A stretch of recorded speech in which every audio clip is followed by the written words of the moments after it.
presented by Mathli Express Music.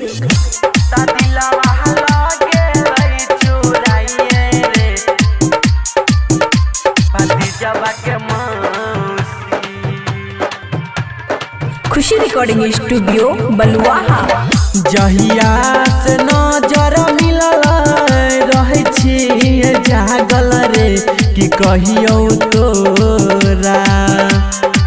जहिया से नजर मिलल रहे छी जागल रे कि कहियो तोरा।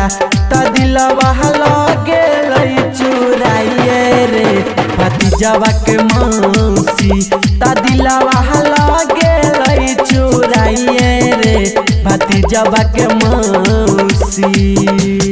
डीजे सुमित सतीश रईमा।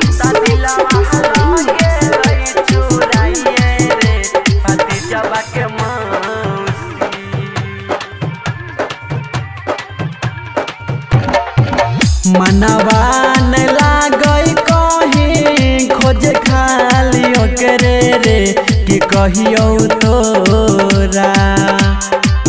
मनवा न लागई कहीं खोजे खाली ओकरे रे कि कहियो तोरा।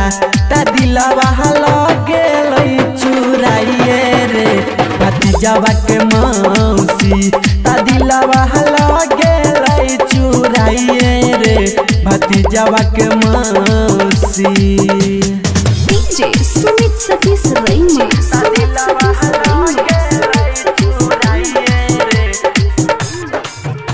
भतीजवा के मौसी। खाना पीना निकने लागे बिना देखे सुरतिया रे कि कहियो तोरा। खाना पीना निकने लागे बिना देखे सुरतिया रे कि कहियो तोरा। त दिलवा लगे चुराइए रे भतीजवा के मौसी। त दिलवा लगे चुराइए रे भतीजवा के मौसी। खुशी रिकॉर्डिंग स्टूडियो बलुआहा।